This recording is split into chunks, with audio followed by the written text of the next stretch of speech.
जी, अब हमने जो चैप्टर डिस्कस करना है that is chapter number 9 hypertensive disorder of pregnancy. सबसे पहले बात करते हैं कि हाइपरटेंशन जो है वो प्रेगनेंसी में कॉमन है। अप्रॉक्सिमेटली 1 इन 10 वुमेन जो होंगी उनको रेज़ बीपी की एपिसोड्स आएँगी प्रायर टू डिलीवरी। मेजॉरिटी जो है वो एक बिनाइन कंडीशन होती है जिसको जेस्टेशनल हाइपरटेंशन कहते हैं। मतलब ये प्री इक्लैम्सिया नहीं है, ये दूसरी टाइप है जिसको जेस्टेशनल हाइपरटेंशन कहते हैं। ये बिनाइन होती है और इसके ऐसे कोई एडवर्स आउटकम्स नहीं आते। लेकिन इनमें से जो 1/3 वुमेन होती हैं या देखा जाए तो ओवरऑल जो 3% वुमेन होती हैं उनको प्री इक्लैम्सिया डेवलप हो जाता है। अब ये जो प्री इक्लैम्सिया इसके एडवर्स इफेक्ट आते हैं, इसके आउटकम्स अच्छे नहीं होते। Pre eclampsia is a leading cause of maternal death, ठीक है, और इसमें फिर हमें डिलीवरी इंड्यूस करवानी पड़ती है। आगे उसने डब्ल्यू की एक वैल्यू लिखी हुई है कि डब्ल्यू ने एस्टिमेट किया है कि ग्लोबली 50,000 से 75,000 जो वुमेन है उनकी डेथ हो रही होती है प्री क्लैम्सिया की वजह से। और प्री क्लैम्सिया ज़्यादा डेंजरस इसलिए हो जाता है क्योंकि pre eclampsia is accompanied by fetal growth restriction. यानी तो प्री क्लैम्सिया हमें डिलीवरी इंड्यूस करवानी पड़ रही है, फीटस की जो ग्रोथ है वो भी रिस्ट्रिक्टेड है और इसकी वजह से पेरिनेटल मोर्बिडिटी और मोर्टेलिटी इंक्रीज हो जाती है। इंक्रीजिंग नंबर ऑफ वुमेन जो है वो प्रेगनेंसी में इंटर करती है क्रोनिक हाइपरटेंशन के साथ। अब ये क्रोनिक हाइपरटेंशन क्या है? ये होती है कि अगर किसी को ऑलरेडी हाइपरटेंशन का मसला है, उसका बीपी हाई होता है और अब वो फीमेल प्रेग्नेंट हो गई है, तो ये उसकी क्रोनिक हाइपरटेंशन होगी। और इस क्रोनिक हाइपरटेंशन का भी क्या होगा कि मदर और बेबी दोनों पर बुरे इफेक्ट्स आएंगे, ठीक है, इसमें भी रिस्क इंक्रीज हो जाएगा। और अगर किसी को पहले से हाइपरटेंशन हो तो उसमें प्री क्लैम्सिया डेवलप होने का रिस्क ज़्यादा होता है और एफजीआर यानी फीटल ग्रोथ रिस्ट्रिक्शन का रिस्क ज़्यादा होता है। तो ये तीन तरह की हाइपरटेंशन की बात की यहाँ पर। जेस्टेशनल हाइपरटेंशन एक बेनाइन सी हाइपरटेंशन है, इसमें सिर्फ बीपी जो है ना वो ज़्यादा होता है और दूसरे कोई सिम्टम नहीं आते और इसके कोई आउटकम जो है वो एडवर्स नहीं आते, कोई बुरे नहीं आते। अच्छा, दूसरा जो था वो प्री क्लैम्सिया था। ये डेंजरस है, इसके साथ फीटल ग्रोथ रिस्ट्रिक्शन भी हो जाती है और इसमें से सबसे मेजर ये कॉज बनता जा रहा है मैटरनल डेथ का। तीसरा जो था वो क्रोनिक हाइपरटेंशन थी। क्रोनिक हाइपरटेंशन के लिए ये बात बुरी है कि ये जो है ना वो प्री क्लैम्सिया कॉज करवा देता है। It can lead to pre eclampsia, ठीक है। अब हमने बात करनी है जी classification of hypertension in pregnancy. Introduction में हमने देख तो लिया है लेकिन अब अलग से उसने क्लासिफिकेशन में बताया तो वहां पर भी देख लेते हैं। सबसे पहले बात करते हैं, उसने कहा कि जब फीमेल प्रेग्नेंट है और आपके पास वो हाइपरटेंशन के साथ आई है तो उसको तीन तरह की हाइपरटेंशन हो सकती है। या तो वो non proteinuric pregnancy induced hypertension है जिसको जेस्टेशनल हाइपरटेंशन भी कहते हैं, जिसमें प्रोटीन यूरिया नहीं है। दूसरी प्री क्लैम्सिया हो सकती है। प्री क्लैम्सिया में हाइपरटेंशन भी है जो प्रेगनेंसी में ही शुरू हुई है, पहले नहीं थी, और साथ प्रोटीन यूरिया भी है। थर्ड टाइप है क्रोनिक हाइपरटेंशन। इसमें हाइपरटेंशन ऑलरेडी थी फीमेल को, अब प्रेगनेंसी में जब वो आई है तो उसको हाइपरटेंशन है तो उसको क्रोनिक हाइपरटेंशन कहेंगे और ये प्रीक्लैम्सिया में भी कन्वर्ट हो सकती है। अब बात करते हैं जी non proteinuric pregnancy induced hypertension की सबसे पहले, ठीक है, जिसको जेस्टेशनल हाइपरटेंशन भी कहते हैं। ये हाइपरटेंशन है जो कि फर्स्ट टाइम अराइज करेगी सेकंड हाफ ऑफ प्रेगनेंसी में, क्योंकि अगर फर्स्ट हाफ ऑफ प्रेगनेंसी में हाइपरटेंशन हो ना तो वो क्रोनिक में काउंट की जाती है। लेकिन अगर फर्स्ट हाफ में बीपी बिल्कुल नॉर्मल रेंज में था लेकिन सेकंड हाफ में हाइपरटेंशन होना शुरू हो गई तो वो फिर जेस्टेशनल हाइपरटेंशन काउंट होती है। लेकिन इसमें प्रोटीन यूरिया नहीं होता, एब्सेंस ऑफ प्रोटीन हुई है, इसी वजह से इसके एडवर्स कोई प्रेगनेंसी आउटकम्स भी नहीं आते। और ब्लड प्रेशर जो है वो सिंपली माइल्ड से मॉडरेट इंक्रीज होता है, ऐसा कोई ट्रीटमेंट भी रिक्वायर नहीं होता। लेकिन इनमें से जो 1/3 ऑफ वुमेन है जो कि जेस्टेशनल हाइपरटेंशन के साथ आई हैं, ये प्री क्लैम्सिया में प्रोग्रेस कर सकते हैं, इनका 1/3 पोर्शन। अब दूसरी जो टाइप थी वो क्रोनिक हाइपरटेंशन थी। उसमें क्या होगा कि कंफर्म्ड हाइपरटेंशन होगी फर्स्ट हाफ ऑफ प्रेगनेंसी में, तो फिर हम उसको जेस्टेशनल हाइपरटेंशन नहीं कहेंगे, हम कहेंगे कि ऑलरेडी वुमेन हाइपरटेंसिव है, इसीलिए इसको फर्स्ट हाफ में भी हाइपरटेंशन है, तो ये क्रोनिक हाइपरटेंशन की पेशेंट है। अच्छा, अब जो मेजोरिटी हम क्रोनिक हाइपरटेंशन का डायग्नोसिस बना रहे होते हैं वो इसेंशियल हाइपरटेंशन होती है कि कोई ऐसा बॉडी में कॉज नहीं होता। ये हमने पहले भी देखा है ना कि hypertension major portion essential hypertension होता है जिसका कोई पैथोलॉजी या कोई कॉज हमें नहीं मिल रहा होता। लेकिन एसेंशियल हाइपरटेंशन एक डायग्नोसिस ऑफ एक्सक्लूजन है, पहले आपने सेकेंडरी काजेस ढूंढने की कोशिश करनी है। अगर आपको कोई कॉज नहीं मिल रहा फिर आपने इसको एसेंशियल हाइपरटेंशन का नाम दे देना है। अच्छा, अब क्रोनिक हाइपरटेंशन चाहे किसी भी टाइप की हो, एसेंशियल हो या सेकेंडरी हो, वो फर्दर प्री क्लैम्सिया करवा सकती है। और अगर प्री क्लैम्सिया ना भी हो, फिर उसने बात की कि प्री क्लैम्सिया डेवलप ना भी हो तो क्रोनिक हाइपरटेंशन इटसेल्फ जो है वो एसोसिएटेड होती है increased maternal and fetal morbidity and pregnancies complicated by chronic hypertension should therefore be reduced as high risk. मतलब ये प्री क्लैम्सिया नहीं भी बनी फिर भी हाई रिस्क प्रेगनेंसी हो जाएगी और इसमें मोर्बिडिटी के चांसेस ज्यादा है। अच्छा, फिर आगे उसने बात की है कि यूजुअली ये होता है कि जो नॉर्मल प्रेगनेंसी होती है जो कि हाइपरटेंशन नहीं है जिस फीमेल को, उसमें जो फर्स्ट ट्राइमेस्टर उसमें ब्लड प्रेशर फॉल करता है। ये फिजियोलॉजिकल चीज़ है कि ब्लड प्रेशर फॉल करेगा। ऐसा क्यों हो रहा है? क्योंकि जो पेरिफेरल वैसोडाइलेशन हो रही है, जो पेरिफेरी में वेसल्स है सारी वो डायलेट हो रही है तो बीपी फॉल कर रहा है। अब उस बीपी फॉल करने की वजह से अगर किसी को ये नॉलेज नहीं है बेसिक कि भी बीपी फॉल करता है, वो बीपी मेजर करेगा वुमेन का और वो नॉर्मल आएगा तो वो उसको कंसिडर करेगा कि नॉर्मल है, मतलब क्रोनिक हाइपरटेंशन मास्क हो सकती है। हालांकि भी उसका नॉर्मल ही होना चाहिए तो उसका गिरना चाहिए था। अगर उसका नॉर्मल है या नॉर्मल से थोड़ा ज्यादा है तो इसका मतलब है कि उसको हाइपरटेंशन है फर्स्ट ट्राइमेस्टर में। अच्छा, और वही वो बात कर रहा है कि फॉर एग्जांपल अगर बुकिंग किसी का ब्लड प्रेशर 138 यानी 140 तक गया हुआ है और 88 तक गया हुआ है, और टेक्निकली तो वो नॉर्मल लिमिट्स में है कि 138 तो नॉर्मल है, हम 140 से ऊपर हाइपरटेंशन काउंट करते हैं। लेकिन क्योंकि वो फर्स्ट ट्राइमेस्टर है जहाँ पर वेजोडाइलेशन हो रही है, जहाँ पर हाइपोटेंशन होनी चाहिए थी, वहाँ पर ये नॉर्मल है, तो इसका मतलब है कि अंडरलाइन हाइपरटेंशन टेंडेंसी मौजूद है। अब आगे उसने डिग्रीज ऑफ हाइपरटेंशन बताई है, माइल्ड, मॉडरेट, सीवियर। माइल्ड में क्या होता है कि अगर सिस्टोलिक और डायस्टोलिक दोनों के हिसाब से बता रहा है कि डायस्टोलिक जो है वो 90 से 99 के दरमियान हो, सिस्टोलिक 140 से 149। मॉडरेट में जो है वो डायस्टोलिक 100 से ऊपर चला रहेगा लेकिन 110 से भी नीचे ही होगा, और सिस्टोलिक जो है वो 50 से 150 से ऊपर जाएगा बट 160 से कम होगा 159 तक।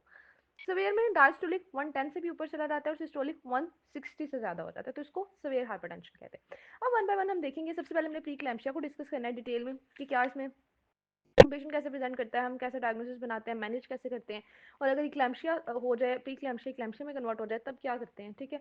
तब एडिशनल पॉइंट क्या आएंगे मैनेजमेंट में। फिर क्रोनिक हाइपरटेंशन का एक छोटा सा टॉपिक है, उसके कुछ रिस्क फैक्टर हैं कि ऐसा कब होगा कि क्रोनिक हाइपरटेंशन प्री क्लैम्शिया में कन्वर्ट हो जाएगी, वो कुछ रिस्क फैक्टर है, वो इंपॉर्टेंट है। फिर फिटल ग्रोथ रिस्ट्रिक्शन का एक टॉपिक है, तो ये चैप्टर जो है ना वो ओवरऑल एक इंपॉर्टेंट चैप्टर है। चलें, प्री क्लैम्शिया की बात करें तो प्री क्लैम्शिया का जो है इंसिडेंस 2 से 3% है, सिर्फ 2 से 3% प्रेगनेंसीज को ये अफेक्ट करती है। और इसकी जो डेफिनेशन है बहुत ज़्यादा इंपॉर्टेंट है, एक्जैक्टली आपको डेफिनेशन नहीं चाहिए, मैंने इसकी डेफिनेशन को याद किया हुआ है 246 से।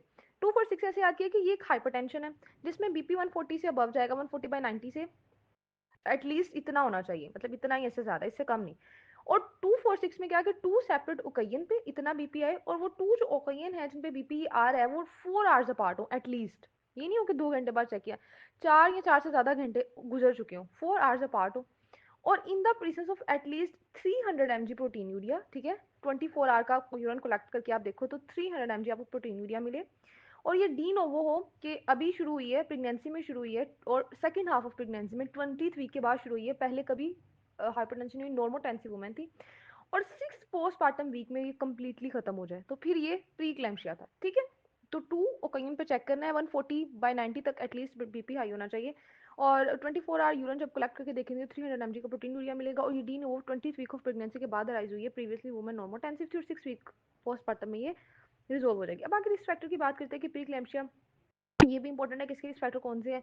यूजुअली ये फर्स्ट प्रेगनेंसी में, फर्स्ट टाइम जो मदर है उनमें ज़्यादा ये इसका रिस्क होता है, और इसमें जो है इसके अलावा मल्टीपेरेंट्स वुमेन में जिनमें प्रीवियस हिस्ट्री है प्री क्लैम्शिया की, उनमें भी हो सकती है, उनमें भी हो सकता है जिनमें 10 ईयर्स हो चुके हैं लास्ट बेबी को, 40 ईयर से ज़्यादा एज है, BMI 35 से ज़्यादा है, फैमिली हिस्ट्री है प्री क्लैम्शिया की, बुकिंग पे प्रेशर 80 तक गया हुआ है डायस्टोलिक, और बुकिंग पे प्रोटीन यूरिया है, माइल्ड सा है लेकिन प्रोटीन यूरिया मौजूद है, मल्टीपल प्रेगनेंसी है उसमें भी डेवलप हो जाती है, और कोई अंडरलाइंग मेडिकल कंडीशन है, जैसे प्री एग्जिस्टिंग हाइपरटेंशन है, प्री एग्जिस्टिंग रिनल डिजीज है, प्री एग्जिस्टिंग डायबिटीज है, एंटी फोस्फोलिपिड एंटीबॉडी, तो ये सारी जो चीज़ें हैं ना, ये सारी क्या करेंगी, प्री क्लैम्शिया की तरफ ले जाएंगी।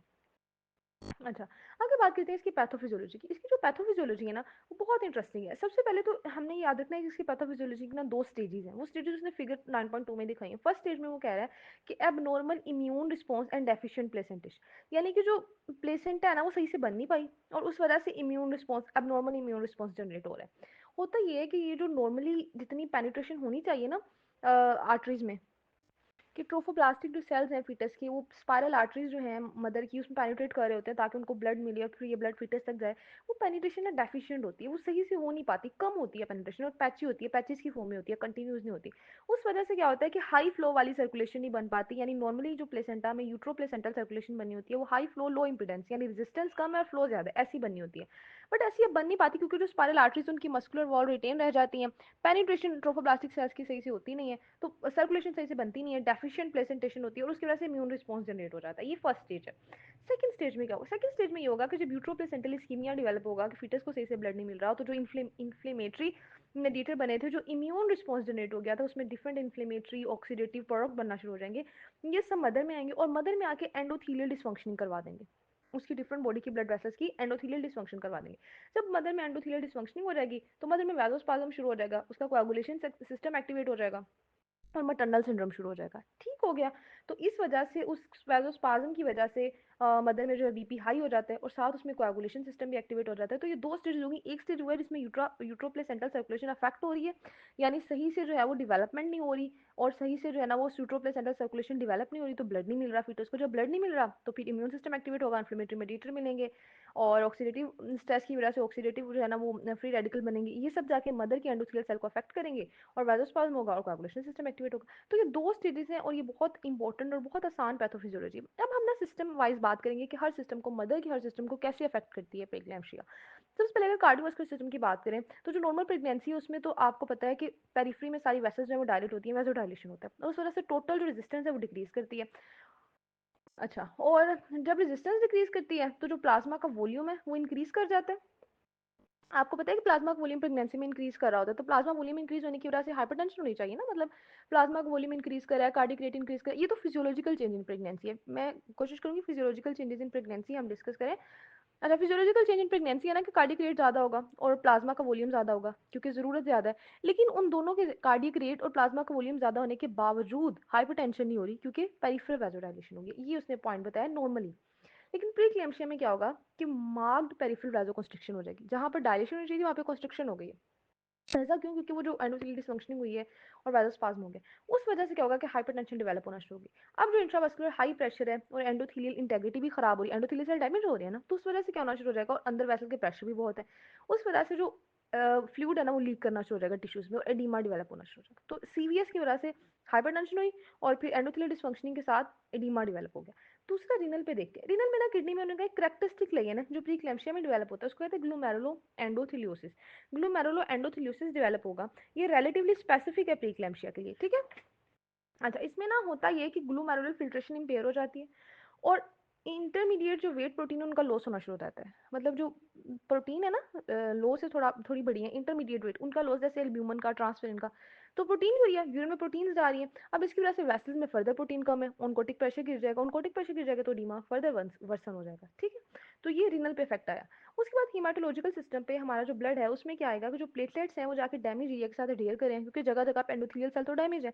तो जब भी एंडोथेलियल सेल डैमेज होते हैं प्लेटलेट जाके वहाँ पे क्लॉट बनाते हैं, तो प्लेटलेट एक्टिवेट हो रहे हैं वहाँ पे जाके क्लॉट बना रहे हैं, और उसकी वजह से जो है ना वो फाइब्रिन भी वहाँ पे जाके जमा हो रही है। तो फाइब्रिन और प्लेटलेट जमा होते जा रहे हैं, एक तो प्लेटलेट काउंट ब्लड में डिक्रीज होना शुरू हो जाएगा और फाइब्रिन की डिपोजिशन इंक्रीज हो जाएगी, ठीक है। तो ये काम होंगे हेमाटोलॉजिकल सिस्टम में। अब देखते हैं जी लीवर में। लीवर में ये होगा कि जो सब एंडोथेलियल फाइब्रिन डिपॉजिट हुई है, मतलब जो मैंने बताया कि वेसल्स में एंडोथेलियल डिसफंक्शनिंग की वजह से जगह जगह पर फाइब्रिन डिपॉजिट होती जा रही है, तो जो सब एंडोथेलियल फाइब्रिन डिपोजिशन हुई है उसके साथ साथ लीवर एंजाइम एलिवेट कर जाते हैं।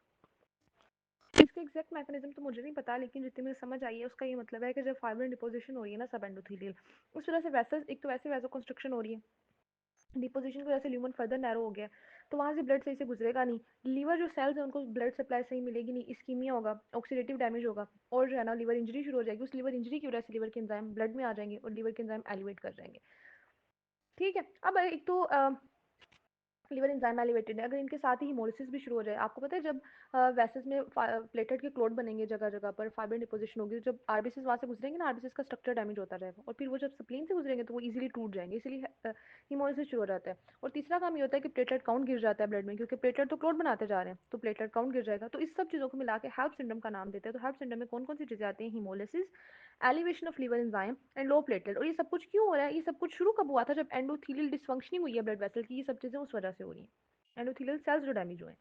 अच्छा, अब ये सिवियर फॉर्म है अगर हेल्प सिंड्रोम डेवलप हो जाए तो सबसे सिवियर फॉर्म है ये प्रीक्लैम्सिया की। और ये जो है ना जितनी भी वुमेन को प्रीक्लैम्सिया होता है उनमें से 2 से 4% में हेल्प सिंड्रोम डेवलप होता है, और इसमें फीटल लॉस बहुत ज़्यादा रेट है, 60% तक जो है ना फीटल की डेथ हो जाती है अगर हेल्प सिंड्रोम डेवलप हो जाए तो।